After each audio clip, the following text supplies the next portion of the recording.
It's all about your attitude. को वो job चाहिए या नहीं चाहिए। 50% लोग अपनी वीकनेस बता ही नहीं पाओगे। उस इंसान को मैं तो जॉब पर कभी नहीं रखूंगा। बी ग्रूम्ड, जो भी आपके मन में है क्लियर कट बोलिए। जब उस कंपनी का विजन और मिशन स्टेटमेंट आपके दिमाग में चल रहा होगा ना, आप अपनी बातें भी उसके रिवॉल्विंग ही बोलने वाले हो। आपको एक आपकी ड्रीम जॉब लेने से कोई नहीं रोक सकता।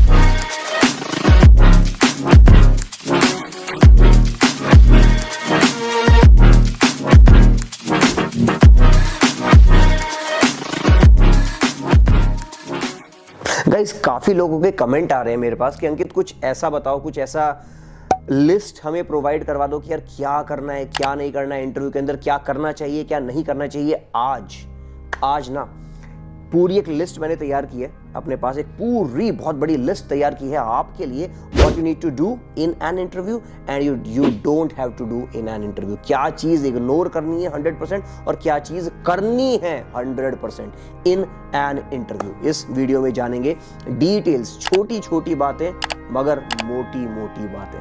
पहली चीज, first thing first, you don't have to fidget around with things. Interview में बैठे हो, फर्क नहीं पड़ता यार आप एक फ्रेशर हो या फिर आपको 4, 5, 7, 10 साल का एक्सपीरियंस है।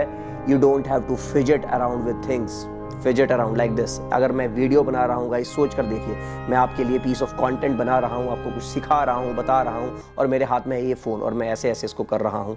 That means either I am not interested और आई एम नर्वस। केवल दो ही बातें हो सकती हैं, इसके दो ही इन्फ्रेंस हो सकते हैं। या तो मैं इंटरेस्टेड ही नहीं हूं, आपको कैजुअली बता रहा हूं कि गाइस ऐसे कर लेना, ऐसे कर लेना, and I am doing this fiddling around my phone, या फिर मैं स्ट्रेस्ड आउट हूं, मैं अंडर कॉन्फिडेंट हूं, या फिर मैं अंडर प्रिपेयर्ड हूं, मैंने प्रिपेयर ही नहीं करा। तो फिजेट अराउंड बिल्कुल भी नहीं करना है चीजों के साथ, मोबाइल के साथ नहीं खेलना है, अपने क्लोथ्स एडजस्ट नहीं करने। अगर क्लोथ्स में आप अनकंफर्टेबल हैं, बिल्कुल मत पहनिएगा। इंटरव्यू के दौरान बिल्कुल मत पहनिए। ऐसे पहनिए क्लोथ्स जिसमें आप कंफर्टेबल फील करते हो, जिनको आपको एडजस्ट करने की जरूरत ना पड़े बार बार। ओके, इंपॉर्टेंट है। नेक्स्ट पॉइंट है be groomed. Always be groomed. सुनी सुनाई बातें हैं, बहुत जरूरी है। आज डिटेल में बताता हूं ग्रूम होना कितना जरूरी है। एग्जांपल क्या बताऊंगा गाइस। बी ग्रूम मतलब आपके बेसिक जैसे नेल्स क्लीन होने चाहिए, आप वेल ड्रेस्ड होने चाहिए, जरूरी है। आपकी ग्रूमिंग, ओवरऑल ग्रूमिंग जरूरी है। एग्जाम्पल देता हूं आपको। आप किसी रेस्टोरेंट में जाते हैं, ठीक है, पहला रेस्टोरेंट ए है, उसकी जो किचन है जहां पर खाना बन रहा है वो डर्टी है। रेस्टोरेंट नंबर बी है, उसकी किचन एकदम नीट एंड क्लीन। उन्होंने अपने जहां पर आपकी सिटिंग है, जहां पर आप रेस्टोरेंट बी में बैठते हैं, वहां पर बड़ी बड़ी लाइव स्ट्रीम्स लगा रखी हैं, जहां पर आप उनकी किचन देख पा रहे हैं लाइव, सब कुछ आपके सामने चल रहा है। किस रेस्टोरेंट में जाना पसंद करेंगे आप? Of course restaurant number B. Yes, yes और नो? सभी के प्रेफरेंस वही रहेगा। व्हाई? Groomed, 100% groomed. जरूरी है, प्रेजेंटेशन जरूरी है गाइज। सैड ट्रुथ इज कि जो दिखता है ना वही बिकता है। आई रिपीट, जो दिखता है वही बिकता है। तो प्रेजेंटेशन जरूरी है, उस पर काम कीजिए। Be focused about your interview. Guys देखिए, it's all about your attitude. क्या चाहिए आपको, आपको वो जॉब चाहिए या नहीं चाहिए। इंटरव्यूअर एसर्टेन करने की कोशिश करेगा। Why this job? Why this company? इस तरह के क्वेश्चन पूछेगा। आगे सीरीज में इस तरह के क्वेश्चंस का आंसर भी मैं करने वाला हूं डिटेल में, सो डोंट वरी। तो बी फोकस्ड। आपका एटीट्यूड से पता लगना चाहिए that yes you are focused and you want this job, you want this particular job profile, you want to work in this particular company.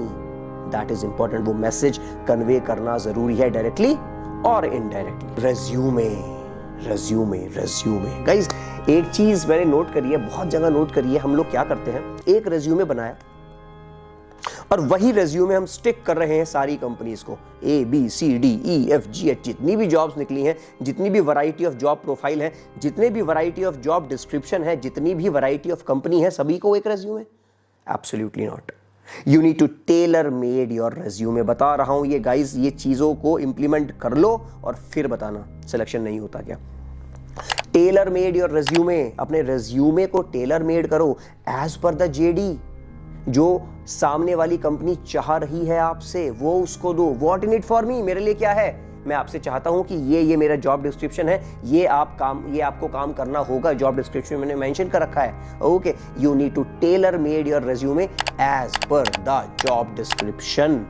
जैसे मान के चलिए अकाउंटेंसी में आप काम करते हैं, ठीक है, अकाउंटेंसी में आप काम करते हैं और आप वहां पर एक ब्रॉड टर्म में लिख रहे हैं finance finance finance finance resume के अंदर। आपने एक जनरलाइज्ड रेज्यूमे बना लिया, उसमें आप हर जगह फाइनेंस फाइनेंस लिख रहे हैं, finance and accounting, finance and accounting. उनको बताओ, रेज्यूमे के अंदर बताओ, दिखाओ, हाईलाइट करवाओ क्या कि boss I am into accounts, मैं इतने सालों का मेरे पास अकाउंट्स का एक्सपीरियंस है, या फिर इतने टाइम की मेरे पास एडुकेशन है रिगार्डिंग अकाउंटेंसी, कि मैं अकाउंट्स में ही काम करना चाहता हूं। Finance is a broad term.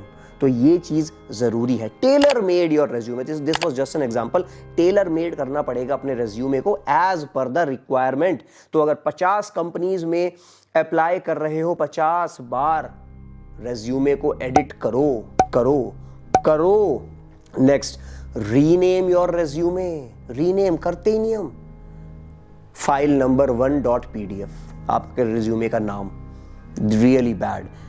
आपका नाम होता है, मान के चलिए आपका नाम है अंकित, आपने रेज्यूमे बनाया अंकित edited.pdf, दिस इज क्रैप। थोड़ा सा सीरियसनेस दिखाएं, रेज्यूमे को नाम दें, रीनेम करें उसको। अगर अंकित जैन का रेज्यूमे है अंकित _resume.pdf, समथिंग लाइक दैट, या फिर अंकित _resume_finance.pdf अगर मैं फाइनेंस की फील्ड में हूं। और अगर बाई चांस मुझे 5 साल का एक्सपीरियंस है, मान के चलते हैं अंकित _resume_finance_5 YRS years के लिए .pdf, something like that. Seriousness दिखाइए छोटी छोटी चीजों में। प्रोफेशनल ईमेल आईडी, छोटी छोटी बातें बता रहा हूं बट यकीन मानना मोटी मोटी बातें हैं। प्रोफेशनल ईमेल आईडी नहीं रखते हम लोग। मैं आजकल एक कॉलेज में मैं गया हुआ था, वहां पर मैं स्क्रूटनाइज कर रहा था उनकी ईमेल आईडीज, बड़ी फनी फनी ईमेल आईडीज रख रखी है उन्होंने। मतलब मान के चलिए किसी लड़की का नाम है नेहा और उसका घर का नाम है आशी, फॉर एन एग्जांपल, इमेजिनरी मैंने बोला। नेहा उसका एक्चुअल नाम है डॉक्यूमेंट्स में, और रेज्यूमे पर नेहा नाम है, घर का नाम है आशी। उसने ईमेल आईडी बना रखी है neha.ashi237@gmail.com। This is bad, this is not professionalism. कोई लिख रहा है कूल बॉय रॉकी, क्यूट पापा की परी। Guys, this is just imagination. Professional looking email IDs आपको यूज करनी है। मेरी ईमेल आईडी क्या है? ankitravindra@gmail.com, मेरा नाम @gmail.com। ठीक है, तो ये चीज जरूर ध्यान रखनी है। पता है क्यों रखनी है ये चीज ध्यान? Because the way you do one thing is the way you do everything. जिस तरह से आप एक छोटी सी चीज कर रहे हैं ना, यकीन मानिए बहुत बड़ी चीज, या फिर वो जॉब एक्चुअल में जब आप करेंगे वो भी आप उसी तरह से करेंगे। तो छोटी छोटी चीजें महत्व रखती हैं। Communication versus spoken English. Communication, guys ये जो मैंने पॉइंट्स बनाए हैं ना आपके लिए, डिटेल्ड पॉइंट्स हैं। इसके बाद कुछ जरूरत नहीं पड़ेगी आपको देखने की। इन सारे पॉइंट्स को नोट डाउन कर लो, देख लो, इन पर काम कर लो, दैट्स इट। ठीक है, तो बहुत मेहनत लगी है, ध्यान से सुनना इसको। शायद ये वीडियो हल्की सी लंबी हो जाए बट जरूरी है, डूज एंड डोंट्स ये इसके इंटरव्यू के लिए। मैंने बोला कम्युनिकेशन वर्सेस स्पोकन इंग्लिश। मैंने जब सर्वे किया, मैंने पूछा प्रोफेशनल से, स्टूडेंट से, सबसे पूछा यार इंटरव्यू में क्या प्रॉब्लम आ रही है, क्या प्रॉब्लम आप फेस कर रहे हैं, क्यों स्ट्रेस्ड आउट हो रहे हैं। 80% of them were getting stressed out because of English language. Sir English में बोलना पड़ेगा, सर थ्रू आउट इंग्लिश में बोलना पड़ेगा। मैं आपको बताऊं, इंग्लिश ना, मैं हमेशा बताता हूं, इंग्लिश ना भगवान नहीं है, पर हाँ कम्युनिकेशन भगवान है। क्या मतलब है इसका? English is just a medium to convey your message, और कम्युनिकेशन का मतलब है आप जो मैसेज कन्वे कर रहे हैं वो मैसेज इंपॉर्टेंट है, क्या आप कन्वे करना चाहते हैं, so that is important, really important.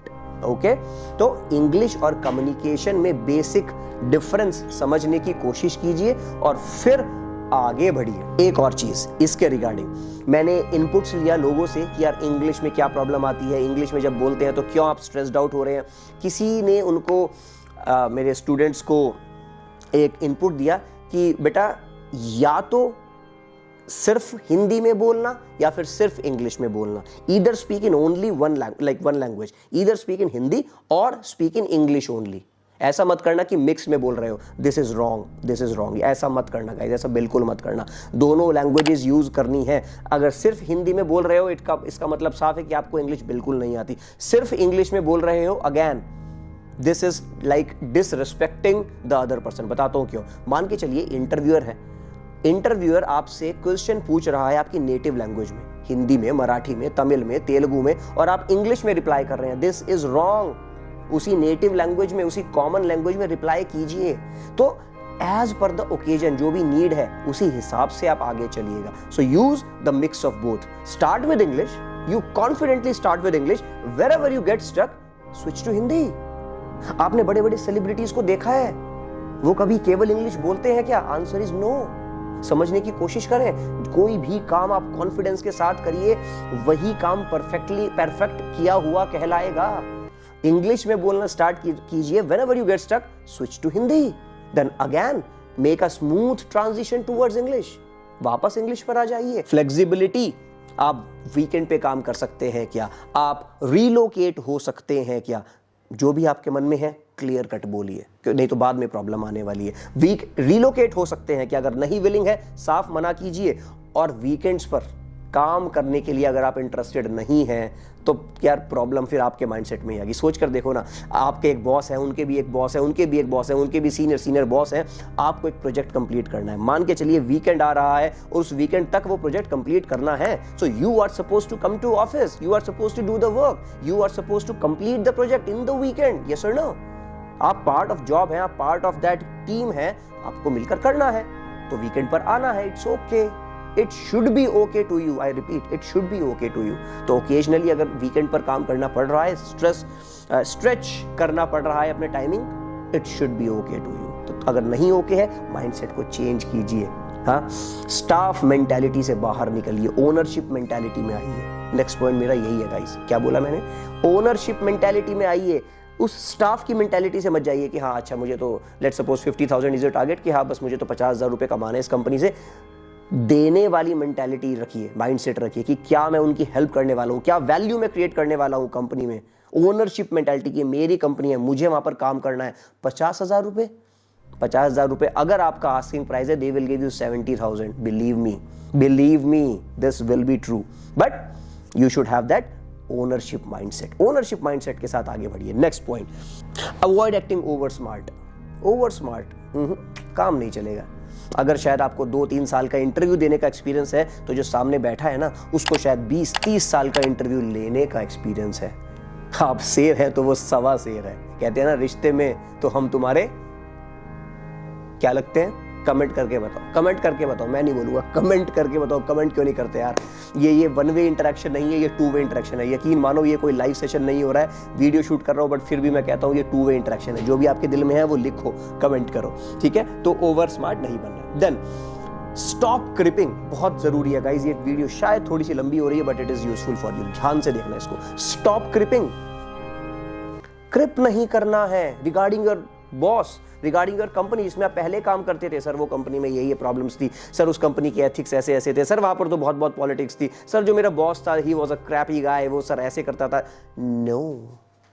अगर आप उसकी बुराई यहां कर रहे हैं, मतलब हमारी बुराई कहीं और करने वाले हैं. दैट सिंपली मीन्स शायद हो सकता है कि आप सारी बातें सच बोल रहे हो, बट नहीं करना है. बिल्कुल इंटरव्यू में बिल्कुल नहीं करना है. जिप लॉक कर लीजिए माउथ को, जिप लॉक. क्रिप नहीं करना है. नेक्स्ट पॉइंट, आर्ग्यू नहीं करें कभी भी. Never argue with the boss, with the interviewer. कौन है इंटरव्यूअर? आपका बॉस ही तो है. और कहते हैं ना the boss is always right. Boss तो हमेशा सही होता है, वो गलत कैसे हो सकता है? उसके साथ आर्ग्यू आप नहीं कर सकते. हो सकता है आपने कोई व्यू पॉइंट दिया और बॉस को व्यू पॉइंट वो गलत लग रहा है, आप कह सकते हैं that alright sir, I think this is the thing, but if you are saying so, I will certainly check on the point, on this point, कि मैं डेफिनेटली चेक करूंगा, बट आर्ग्यू नहीं करूंगा. ठीक है? Next point, ask at least 1 or 2 questions at the end में आपने देखा होगा ना, इंटरव्यूअर पूछता है, interviewer give you a chance. Do you want to say anything? Do you want to ask anything? कुछ आपके दिमाग में चल रहा है. हम लोग 90% of the case we say no sir, thank you. No sir, thank you. No sir, thank you. Yes sir कहना है, आदत डाल लो. उनसे पूछिए जैसे how was my performance, या फिर when can I expect the answer. कुछ भी ऐसा पूछिए जिससे आपकी क्यूरियोसिटी, आपकी सीरियसनेस निकल कर बाहर आए. जरूरी है, वो आपको अपॉर्चुनिटी दे रहा है और आप अपॉर्चुनिटी को मिस कर रहे हो. रिसर्च. पहली वीडियो में रिसर्च के बारे में बता चुका हूं. थरो रिसर्च करना जरूरी है. Study about the work culture. Culture कैसा है कंपनी का. Study about the ethics of the company. Study about the vision and mission statement of your company, of that particular company. पता क्या होता है, मैं हमेशा से बोलता हूं ना, टेलर मेड करो अपने आंसर्स को, टेलर मेड करो अपने रेज्यूमे को, टेलर मेड करो. जब उस कंपनी का विजन और मिशन स्टेटमेंट आपके दिमाग में चल रहा होगा ना, आप अपनी बातें भी उसके रिवॉल्विंग ही बोलने वाले हो, यकीन मानो। पहले होमवर्क तो करो, पता तो लगाओ, हमें पता ही नहीं होता, पता ही नहीं होता, पता लगाओ, जरूरी है। Next, avoid sharing overly personal information. Overly personal, I belong to a humble background, चलो इतना ठीक है, इसके बाद आगे नहीं। सर ऐसे ऐसे प्रॉब्लम्स आ रही थी, ये प्रॉब्लम्स आ रही थी, पैसे की प्रॉब्लम थी, XYZ। ओवरली पर्सनल, ज्यादा अंदर नहीं घुसना है। अगर ऐसा करोगे तो सामने वाला इंसान इरिटेट हो जाएगा, दिखाएगा नहीं बट इरिटेट हो जाएगा, because that is not required. What in it for me. आप ओवर पर्सनल हो रहे हैं इंटरव्यू में, मैं आपका इंटरव्यूअर हूं, आप ओवर पर्सनल क्यों हो रहे हैं, पर्सनल इंफॉर्मेशन क्यों शेयर कर रहे हैं, that is not of my benefit, मेरा कोई भी फायदा नहीं है, आप मेरा टाइम वेस्ट कर रहे हैं, ठीक है ना। उस पर्सपेक्टिव से सोचिए। Next, don't ask for perks और हॉलीडेज, परक्यूजिट्स या फिर हॉलीडेज। सर छुट्टी कितनी मिलेंगी, सर सैलरी के अलावा और क्या क्या मिलने वाला है sir. No, don't do that. Perks guys, perquisites होता है whatever you will get in addition to the salary, salary के अलावा जो भी आपको एडिशनल बेनिफिट्स मिलते हैं उनको पर्क्स, परक्यूजिट्स बोलते हैं। तो ये सारी चीजें जो अपने फायदे की है, बताया ना, what in it for me, interviewer के फायदे की, जॉब के फायदे की, उस रिक्रूटर के फायदे की, उस मैनेजर, उस बॉस के फायदे की बात पूछिए, आप अपने फायदे की बात मत पूछिए। परक्यूजिट्स, सैलरी, हॉलीडेज, नो, कभी नहीं। आगे चलते हैं। Next and the last point, always be honest about your strengths and weaknesses. Strengths and strengths, tell me your 5 strengths. You will be able to tell Ankit this, ये भी अच्छा कर लेता हूँ, ये भी अच्छा कर, 5 स्ट्रेंथ बता दोगे। Now I'm asking, tell me your 5 weaknesses. यकीन मानना आप में से 90% लोग अपनी वीकनेस बता ही नहीं पाओगे, आपको पता ही नहीं है। जिस इंसान को यही नहीं पता कि उसके अंदर कमियां क्या है, उस इंसान को मैं तो जॉब पर कभी नहीं रखूंगा। सोच कर देखो ना, लॉजिक लगाओ ना, कॉमन सेंस। हाँ, वीकनेसेस, आपको यही नहीं पता आपके अंदर, मेरे से पूछो आप, मेरा नाम अंकित रविंद्र जैन है, मेरे अंदर 10 से ज्यादा कमियां हैं जो मैंने लिस्ट डाउन कर रखी हैं और उन पर मैं काम कर रहा हूं हर रोज, राइट। मान के चलिए प्रोक्रास्टिनेशन मेरे अंदर एक बहुत बड़ी कमी है। प्रोक्रास्टिनेशन कि मैं आज के काम को कल पर टालता हूं, कल के काम को परसों पर टालता हूं। क्या मैं कर रहा हूं, उसको गेट रिड करने के लिए, उससे उभरने के लिए, उससे छुटकारा पाने के लिए, पीछा छुड़ाने के लिए क्या कर रहा हूं, मैं शायद प्रायोरिटाइज कर रहा हूं चीजों को, XYZ काम कर रहा हूं। तो आपको अपनी वीकनेसेस पता होनी चाहिए। जब भी आप अपनी वीकनेस बता रहे हैं, उस वीकनेस के साथ हमेशा ये जरूर बताइए that what you are doing these days to get rid of that weakness. और हाँ, एक और चीज, वो वीकनेस कंपनी के लिए स्ट्रेंथ बन जानी चाहिए। जैसे एक छोटा सा एग्जांपल देता हूं। Sir I am detail oriented, sir I am sort of perfectionist. मैं परफेक्शनिस्ट हूं नहीं, बट सर मुझे ऐसा लगता है कि जब मैं कोई काम कर रहा हूं, मुझे लगता है कि sir I have to give my 100%, और 100% देने के चक्कर में कभी कभी डेडलाइन मिस हो जाती है। तो इससे एक तरह से कंपनी का बेनिफिट ही है कि हाँ यार, he wants to give his 100%, ठीक है ना। तो वीकनेस को भी आपको मोल्ड करना है, डिप्लोमेटिकली आंसर देना है। और ये आखिरी में एक चीज बता दो guys, the way you do one thing is the way you do everything. The way you do one thing is the way you do everything. तो छोटी छोटी चीजों पर फोकस कीजिए। अगर इतनी बड़ी आज की वीडियो बन गई है, अगर आप यहां तक पहुंचे हैं ना, आपको आपकी ड्रीम जॉब लेने से कोई नहीं रोक सकता। आपको आपकी ड्रीम जॉब लेने से दुनिया की कोई ताकत नहीं रोक सकती, because you are serious to learn. Congratulations. Thank you for now. Ankit Ravindra Jain. Until we meet again. Bye-bye.